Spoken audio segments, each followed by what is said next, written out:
زمین پر گرا رہا ہوں۔ دوسرے دن اخباروں نے بڑا لکھا، hero of the day captain Safdar. تو وزیر اعظم نے مجھے بلا کر بڑی شاباش دی۔ اسی طرح کے واقعات ہوتے گئے۔ ایک دفعہ ایسے ہوا کہ سندھ ہاؤس میں، جو کہ اس وقت وزیر اعظم ہاؤس تھا، جب بے نظیر صاحبہ کی اسمبلی کو تحلیل کیا تو ان کے بیڈ روم میں ایک الماری تھی۔ جب انہیں جلدی میں وہاں سے جانا پڑا تو وہ الماری وہیں پڑی رہ گئی۔ اس کے اندر ان کا کافی سارا زیور بھی تھا، وہ بھی رہ گیا۔ جب سندھ ہاؤس سے سارا فرنیچر ہم نے نئے پرائم منسٹر ہاؤس اسلام آباد میں شفٹ کیا تو یہ الماری بھی وہیں پر آ گئی۔ جب ہم نئے گھروں میں آئے، وہاں پر چھوٹی چھوٹی الماریاں تھیں۔ وہاں پر ایک بندہ PWD کا SDO تھا۔ اس کو میں نے کہا، یار مجھے بڑی لوہے کی کوئی الماری چاہیے جس میں میں اپنا یونیفارم رکھوں۔ تو یہ چھوٹی چھوٹی الماریاں ہیں جس میں کوئی چیز پوری آتی ہے۔ تو وہ کہنے لگے کہ سندھ ہاؤس کے سٹور سے کچھ چیزیں آئی ہوئی ہیں، آپ کو دے دیتا ہوں۔ وہ الماری لے آیا۔ تو رات کو جب میں نے الماری کھولنے کی کوشش کی تو اس کی چابی نہیں تھی، وہ بھی اس نے بھیجی۔ جب میں نے وہ الماری کھولی تو میں نے دیکھا کہ اس میں کافی زیادہ تصویریں، زیور اور میک اپ کا سامان تھا۔ وہ سب کچھ بے نظیر بھٹو کا تھا۔ میں نے وہ سب ایک کپڑے میں باندھا اور جا کر ملٹری سیکرٹری کو دے دیا۔ ساری بات بتائی۔ صبح ملٹری سیکرٹری نے وزیر اعظم کو بتایا اور وزیر اعظم نے مجھے بلا کر پوچھا۔ انہوں نے وہ سارا سامان ایک لیٹر کے ساتھ بے نظیر صاحبہ کو سندھ بھیج دیا۔ اس پر وزیر اعظم نواز شریف بہت خوش ہوئے اور کہنے لگے، صفدر میں بہت خوش ہوں، تم اس وقت کمرے میں اکیلے تھے اور اس زیور کا کچھ بھی کر سکتے تھے۔ میں نے کہا، بس میں نے یہی سوچا کہ یہ ایک امانت ہے۔ کہنے لگے، تم نے پھر آ کر ملٹری سیکرٹری کو دیا؟ میں نے کہا، جی میرا سورس تو وہی بنتا تھا، میں آپ کے آگے نمبر بنانے کے لیے آپ کے پاس تو نہیں آ سکتا تھا۔ میں نے سوچا کہ ملٹری سیکرٹری کو دے دوں تاکہ آگے وہ خود فیصلہ کریں۔ کیپٹن صفدر سے سہیل وڑیچ کی طرف سے اس انٹرویو میں پوچھا گیا، رشتہ کیسے طے ہوا؟ کیپٹن صفدر نے اس پر کہا، یہ جو رشتے والی بات تھی یہ میری ساس صاحبہ کی طرف سے تھی، مجھے اس چیز کی خبر نہیں تھی۔ وزیر اعظم 1991 میں ناران جا رہے تھے، بیگم صاحبہ بھی ان کے ساتھ تھیں۔ میں اس وقت ADC تھا، مانسہرہ کے پاس تھے، تو انہوں نے کہا ہم آپ کے گھر جائیں گے۔ تو میں بڑا حیران ہوا کہ یہ کیسے ہمارے گھر جائیں گے، وہاں کسی کو پتہ ہے نہ کچھ ہے۔ تو میں نے کہا چلے جائیں۔ پولیس اور اسکواڈ والے آگے چلے گئے، گلیوں محلوں میں سے ہوتے ہوئے میرے گھر پہنچے۔ اس وقت امی گھر پر نہیں تھیں، والد صاحب بیٹھے ایک کتاب پڑھ رہے تھے۔ تو میں نے بتایا کہ باہر وزیر اعظم صاحب تشریف لائے ہیں۔ تو اسی طرح ہاتھ میں کتاب پکڑے وہ باہر آئے۔ انہوں نے کہا، آپ نے بتایا ہی نہیں، گھر میں بھی کوئی نہیں۔ میں نے کہا کوئی بات نہیں۔ وہ 5-10 منٹ ہمارے گھر بیٹھے، کنواں تھا وہاں سے انہوں نے گھر میں پانی پیا، پھر گاڑیوں میں بیٹھ کر یہ ناران چلے گئے۔ قمر صاحب کو یہ آرڈر تھے کہ صفدر پر تم نے نظر رکھنی ہے، یہ کہاں جا رہا ہے اور کس سے مل رہا ہے۔ قمر صاحب نے مجھے اپنے ہی گھر میں شفٹ کیا ہوا تھا اور ایک کمرہ دیا ہوا تھا۔ تو قمر صاحب اکثر دیکھتے رہتے تھے کہ یہ کدھر گیا ہے، کس کو ملا ہے۔ تو میری ساس صاحبہ کے ذہن میں کچھ ایسی چیز تھی۔ یہ ہے قمر الزمان چودھری، جو میاں نواز شریف کے تیسری وزارت عظمیٰ کے دوران نیب کے چیئرمین رہے۔ انٹرویو نگار نے یہاں پہ ایک سوال کیا، ایک افواہ یہ تھی کہ شاید اس میں آپ اور مریم نواز کی پسند بھی شامل تھی، ہے تو یہ ایک بڑا ہی ذاتی سوال، لیکن پھر بھی بہت سے لوگوں کو اس کا تجسس ضرور ہے۔ اس کے جواب میں کیپٹن صفدر نے کہا، جی میں اس طرف آ رہا ہوں۔ قمر صاحب کو میں نے ایک دفعہ 1991 میں کہا کہ جی میرا کورس آ گیا ہے تو میں ابھی DMG میں جانا چاہ رہا ہوں۔ تو وزیر اعظم نے کہا کہ تم ابھی ہمارے ساتھ ہی رہو۔ پھر انہوں نے 6 مہینے کورس آگے کروا دیا۔ 6 مہینے گزر گئے تو میں نے کہا جی میرے ساتھ کے افسر ڈپٹی کمشنر ہو جائیں گے تو میں ایسے ہی رہ جاؤں گا۔ انہوں نے پھر مجھے 6 مہینے اور لیٹ کروایا۔ بیگم صاحبہ نے پھر ایک دفعہ فون کیا، اس وقت میری امی سخت بیمار تھیں تو میں گھر چھٹی پر چلا گیا ہوا تھا۔ وزیر اعظم نے پوچھا کہ صفدر کہاں ہے، 4-5 دن سے نظر نہیں آ رہا۔ تو ملٹری سیکرٹری نے کہا کہ وہ چھٹی لے کر گیا ہے، اس کی امی بیمار ہیں۔ پھر وزیر اعظم نے فون کیا اور کہا کہ آپ اسلام آباد آ جائیں، پھر علاج کرواتے ہیں۔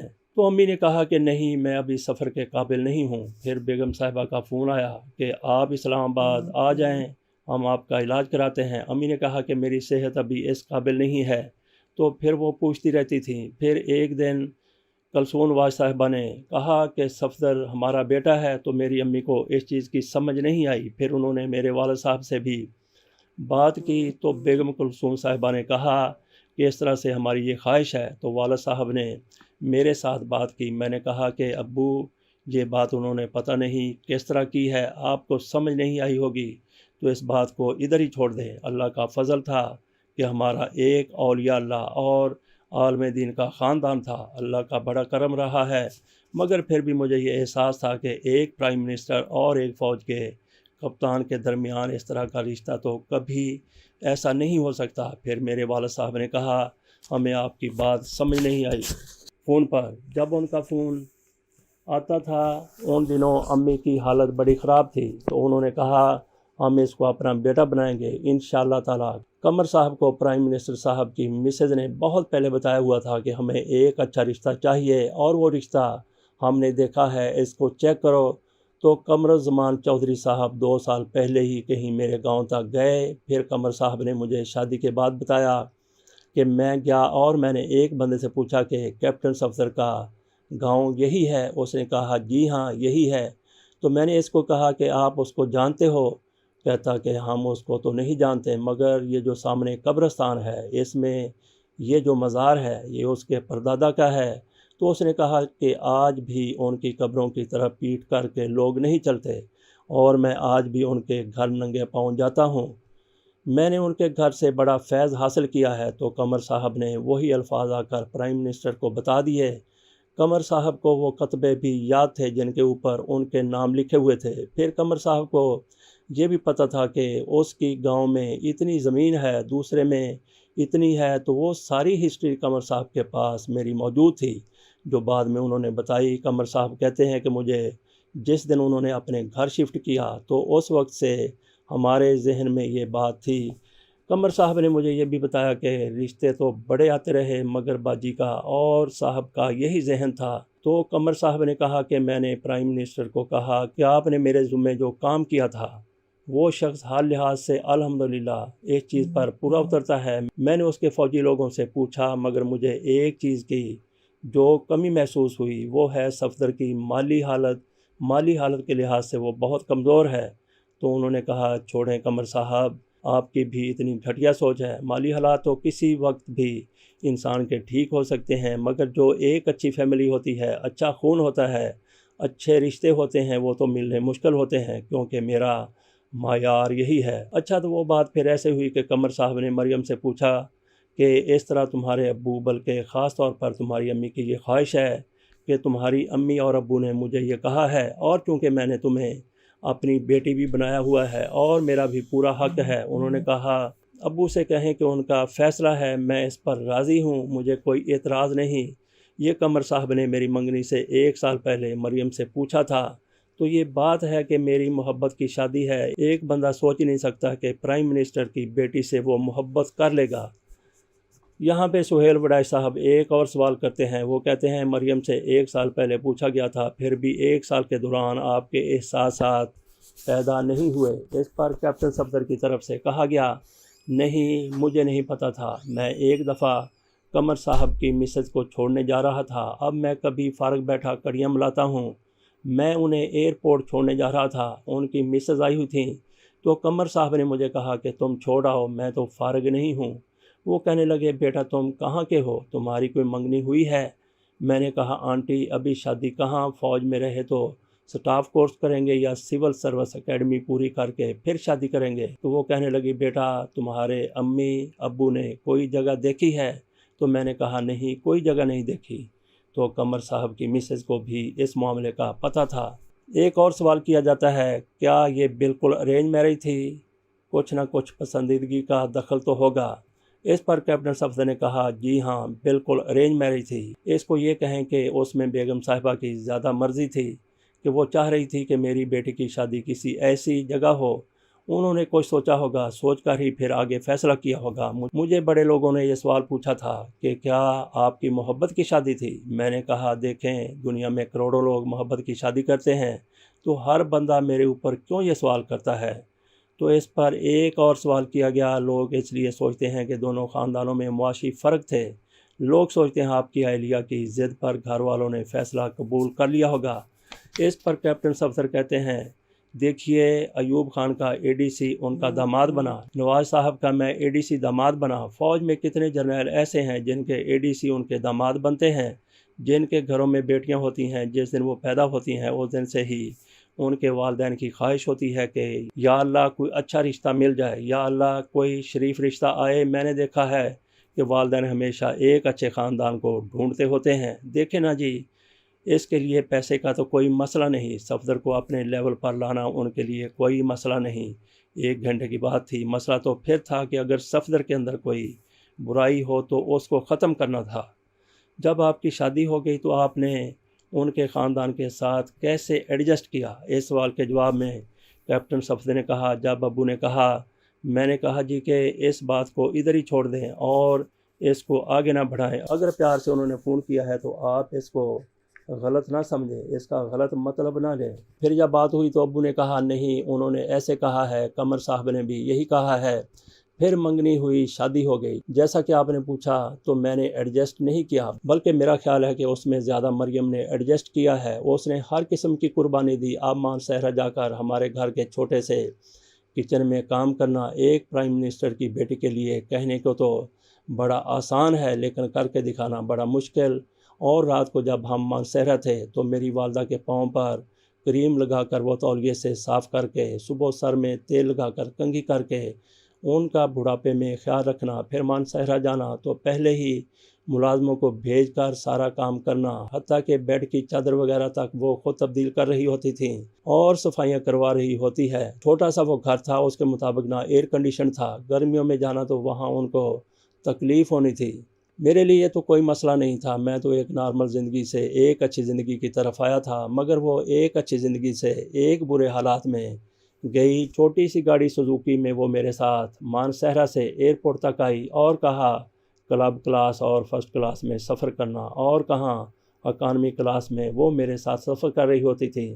میں سمجھتا ہوں کہ زیادہ ایڈجسٹ اس نے کیا۔ مجھے سروسز اکیڈمی سے 5,000 روپے ملتے تھے تو وہ 5,000 روپے ہی ہمارے لیے بڑا کچھ تھے۔ میں نے اتفاق ہاسپٹل کے پاس ایک گھر کرائے پر لینے کا سوچا کہ جب میں لاہور گیا تو وہاں پر رہوں گا۔ تو جب ان کو سب پتہ چلا تو انہوں نے کہا ایسی بات نہیں ہے، اگر حسن اور حسین مانسہرہ جا کر پڑھیں اور وہ کسی جگہ رہیں اور تمہارے گھر نہ رہیں تو میں نے کہا نہیں جی وہ بات اور ہے۔ تو نواز شریف صاحب نے کہا کہ نہیں، سیکیورٹی کا مسئلہ ہے، دادا جان نے کہا ہے کہ آپ کے لیے بہتر ہے آپ ہمارے گھر ہی رہو۔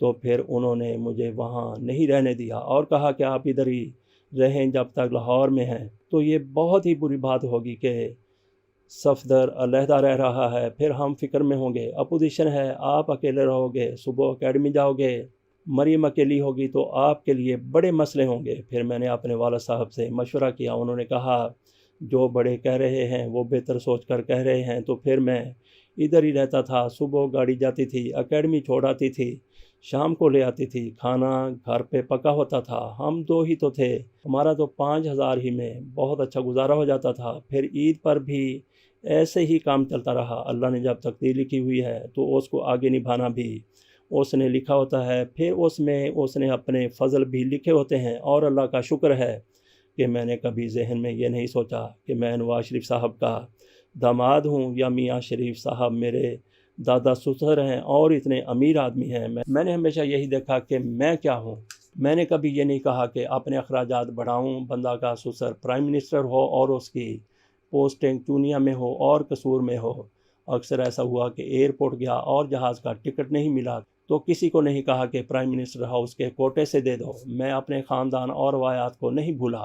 اور یہ ٹھیک ہے کہ پرائم منسٹر ہیلی کاپٹر پر مانسہرہ جاتے رہتے تھے، مگر وہی چھوٹے سے گھر کے آگے اترتے رہے، وہی گھر جو والد صاحب نے 1959 میں بنایا تھا۔ تو یہ ایڈجسٹ کرنا کوئی مشکل نہیں تھا۔ میں نے کوئی جھوٹی انا کا لبادہ بھی نہیں اوڑا تھا، میں جو تھا وہی رہا۔ مانسہرہ جانا، انہی گلیوں میں پھرنا، اپنے دوستوں کے ساتھ بیٹھنا، انہی تھڑوں پر بیٹھ جانا، تو اس کے لیے پھر بندے کو مشکل نہیں پڑتی۔ یہاں پہ ایک اور سوال کیا گیا، نواز شریف صاحب بطور انسان کیسے ہیں؟ عام طور پر سیاستدان گھر سے باہر کچھ ہوتے ہیں اور گھر کے اندر کچھ اور۔ اس پر کیپٹن صفدر کی طرف سے جواب دیا گیا، شکر الحمدللہ میں یہ سمجھتا ہوں کہ ان کے دل میں انسانیت کی خدمت کا جو جذبہ ہے، یا ان کے بارے میں نے جو باتیں سنی ہیں، مجھے بتایا گیا ہے کہ ایک دفعہ گھر میں، ابھی وہ فنانس منسٹر نہیں تھے، تو ماڈل ٹاؤن والے گھر میں ایک چور آ گیا۔ چور کہیں رات کو آ کر چھپا اور انہوں نے صبح پکڑا۔ شہباز انکل نے بھی اسے دیکھا، نواز صاحب نے بھی دیکھا، انہوں نے چوکیدار کو کہہ کر پکڑ لیا۔ فیصلہ یہ ہوا کہ اس کو پولیس کے حوالے کر دیا جائے۔ تو میاں نواز شریف صاحب نے کہا، ٹھہرو، پہلے اس کو کھانا کھلاؤ، یہ رات کا یہاں چھپا ہوا ہے، بھوکا ہوگا، تو پھر اس کو پولیس کے حوالے کر دینا۔ ہنستے ہوئے یہ کہا انہوں نے۔ پھر اس کو کھانا کھلایا گیا، تو پھر اس سے پوچھا گیا تو اس نے کہا کہ میں اس طرح سے آیا تھا، میرا پروگرام یہ تھا کہ مجھے بچوں کے لیے کچھ یہاں سے مل جائے گا۔ تو پھر انہوں نے کہا کہ اس کو پولیس کے حوالے نہ کرو، اس کو کچھ پیسے دے کر چھوڑ دو، بیچارہ غریب ہے۔ اس کو پھر کہا کہ آئندہ ایسا کام مت کرنا۔ سنا ہے کہ انہوں نے اس وقت 2,500 یا 3,000 روپے اس کا ماہانہ بھی لگا دیا تھا۔ اب پتہ نہیں کہ وہ شخص زندہ ہے یا نہیں۔ اللہ کے فضل و کرم سے 12 اکتوبر آیا اور آج مختلف حالات ہو گئے ہیں۔ اکثر داماد ہوتے ہیں جو اپنے حالات میں مست ہوتے ہیں اور سسرال والے اپنے۔ مجھے تو اپنے والد کی ایک بات یاد ہے کہ 12 اکتوبر کے بعد جب ہم رہا ہوئے تو انہوں نے کہا، صفدر، بات یہ ہے کہ قیامت والے دن 3 بندوں کے بارے میں آپ سے ایک ہی جیسے سوال ہوں گے، جنہوں نے جنم دیا ہے، جنہوں نے بیٹی دی ہے، جنہوں نے تعلیم دی ہے۔ اب یہ بیگم صاحبہ سڑکوں پر ہیں۔ ان دنوں بیگم کلثوم نواز سڑکوں پر تھیں۔ یہ تمہاری ماں ہیں، یہ نہ ہو کہ پولیس کا ڈنڈا ان کو لگے اور تمہیں نہ لگے۔ میں قیامت والے دن اس چیز کا حساب تم سے لوں گا، اور خلوص نیت کے ساتھ نکل جاؤ، بہادری کے ساتھ، بزدلی نہیں دکھانی۔ تو اللہ کے فضل و کرم سے میرے والد صاحب کا میرے لیے جو حکم تھا اس پر میں ہمیشہ ثابت قدم رہا۔ تو یہ تھی کیپٹن صفدر کی مریم نواز شریف صاحبہ سے منگنی اور اس کے بعد شادی کی کہانی، اور ان کے پس منظر کے بارے میں کیپٹن صفدر کی باتیں۔ اجازت دیجیے، اللہ حافظ۔